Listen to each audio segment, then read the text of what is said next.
There's a lot of changes that will be made. I don't think we get rid of Joe Flacco at this point because Lamar looked atrocious, and I don't see why we didn't play him at all, Flacco at all. I think there was an opportunity to put Joe in, but I guess management came down and was like, we're going to have to ride out Lamar because that's the only reason I don't see us putting him in is management.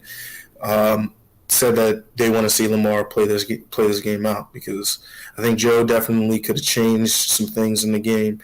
And people are talking about, oh, Joe Flacco was terrible in his first game in the playoffs, but he won the game like that. He didn't have a Super Bowl winning quarterback on the sideline that could come in and change things up.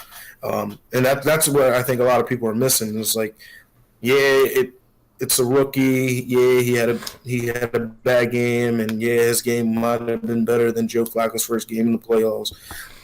Whatever. I think we would have had a better opportunity of winning the game, and that's what it comes down to. I think we had a better opportunity to win the game if Joe would have came in, and that's what I think a lot of like pundits and things are missing. Is just like, I don't think we should have booed Lamar, but I mean, Lamar was playing terrible. Like, the fans want to see the team play good, and they want to see the team win it. And Ravens fans are emotional fans. I mean, if you're not, that's the emotion that the fans bring to the game. And when we're playing good, we're playing good, and they're going to let you hear it if you're playing poorly.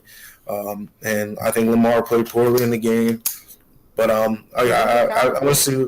Guru, who's accountable though? Who's accountable for not putting Flacco in? Who's accountable for vouching for Lamar over the better option in the playoff? Is it hard? Does it lay on Harbaugh? Is it the offensive coordinator? Is it management? The boos of the fans want to know. You heard those boos every time. I think it's all going to lay on John Harbaugh's lap at the end of the day. It was his decision. I mean, I think management had something to do with it. They're never going to come out and say that, oh, management made the decision because John's not that kind of coach and he's not that kind of guy.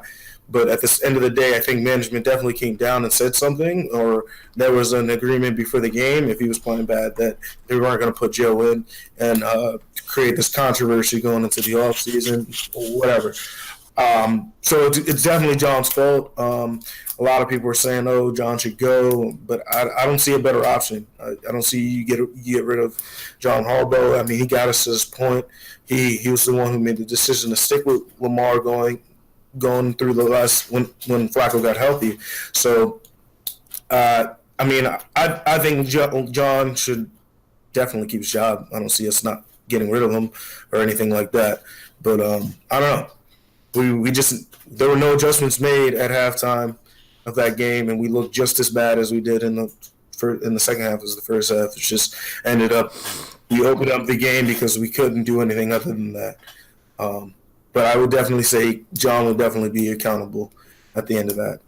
Well, what about Lamar's fourth quarter though? Like, are you not like sold on that just because they were like playing prevent defense? He had like 200 yards passing and 2 touchdowns to Crabtree. I mean, they were moving it, but it was too little, too late. But it was too little, too late. And I mean, at the end of the day, he still turned the ball over. Like, in the last drive, he turned it over, and like those things can't happen for us to win a playoff game. And that's what we're building a team to win a Super Bowl. We're not building a team to win a couple regular season games. I know that the regular season games count just as much, but playoff competition, you got to be able to keep the ball, not turn it over, especially with careless turnovers. He dropped the ball his first drive. He just dropped the ball. No one touched it. He just dropped it. Like things like that can't happen. And of course, he's a rookie. But at the same time, I mean, he's got to play better. And I hope he does play better. But I mean, there was definitely that flash of something good towards the end of the game with the 200 yards in the fourth quarter and the 2 touchdowns. But at the same time, I mean, it was a different type of game. The defense was playing differently, and he needed to play that way throughout the entire game.